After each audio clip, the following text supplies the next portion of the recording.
And so I had a band actually before Shots, which was called Speed, which the main thing was that we played everything very fast. About 10 years before speed metal came out, and we used to do like a cross. It sounded like halfway between Judas Priest and the Stranglers, complete with the squeaky organ and everything, and lots of Deep Purple influences because I was like manically into like Purple and Ian Gillan and everything.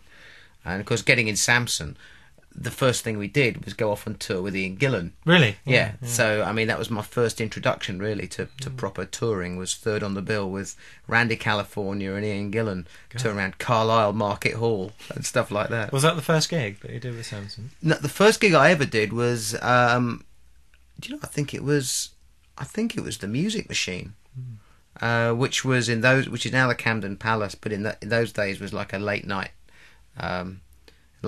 den of iniquity. It was open till about 2 or 4 in the morning or something, and there was a thing going called the Heavy Metal Crusade, which was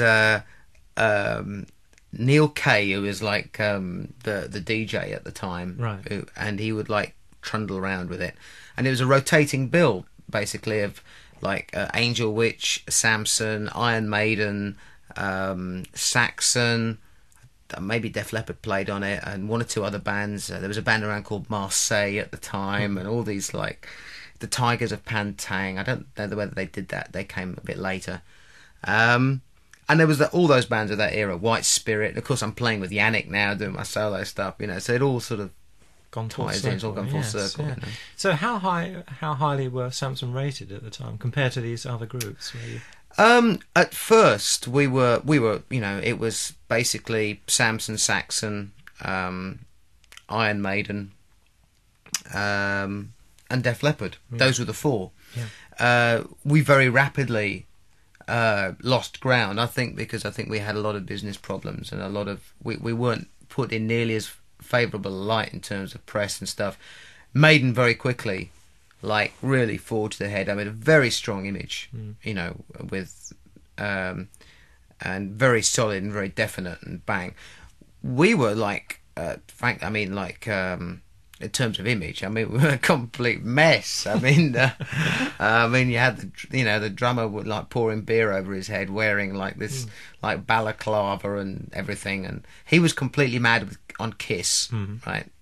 Thunderstick's main thing was Kiss. The reason why he wore the hood was because he didn't want to reveal his true identity. As a matter of fact, at one point he went through a period of not uttering human sounds in public, which was kind of made ordering drinks at the bar difficult. But he did actually chat up some bird once and get her in bed by just grunting all evening, which was absolutely remarkable. I watched it. It was incredible. So he didn't have to buy a round either, presumably. Strange woman. Yeah. There was a journalist who witnessed the whole thing. It was in a dodgy hotel in Portsmouth. Okay. I think he set fire to her dress later on and she jumped out of a window. So, did you manage to communicate with Thunderstick yourself on a gig? Or did he just grunt at you? Sort of. He just grunt at you. I mean, he was the guy that he wanted a cage built round him on stage. We actually had this cage built, and in true Spinal Tap fashion, we couldn't get it into any of the gigs. So the only place we could use it was at Reading Festival, where he insisted on it being. It looked like a budgie cage actually, and he insisted on having it covered like in a budgie cloth, so people wouldn't know what it was, So there's like this huge 20-foot box in the middle of it. I wonder what that is. Must be a cage around the drum kit. Oops. Yes, it is. That's what it is. So you actually played at Reading Festival twice. Yeah, I mean, we played first of all when Iron Maiden was special guests.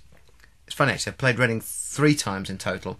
First, when Maiden were special guests there, and Samson we were about halfway up the bill. Yeah, and that's when that was the first time we played there. That was when everything was at its peak, as it were.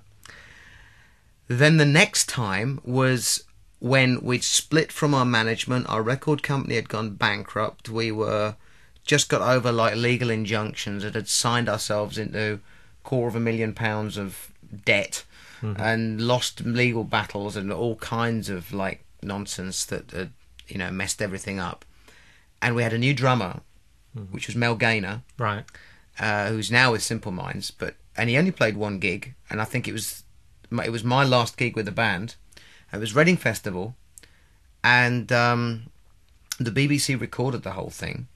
We went down really well, and Steve Harris and Rod Smallwood turned up in the audience to check out this singer of this band called Samson. Incredible, yeah. So it was quite an eventful day. Absolutely. Which day was this? Can you remember which year this was? It was a Saturday, and it would have been, I guess, like 81. 81, yeah. Mm. So what was the music like that Samson were playing up to this point?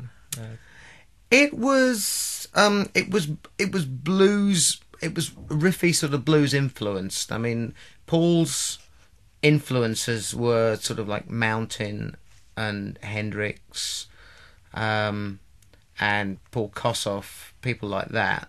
Mine were more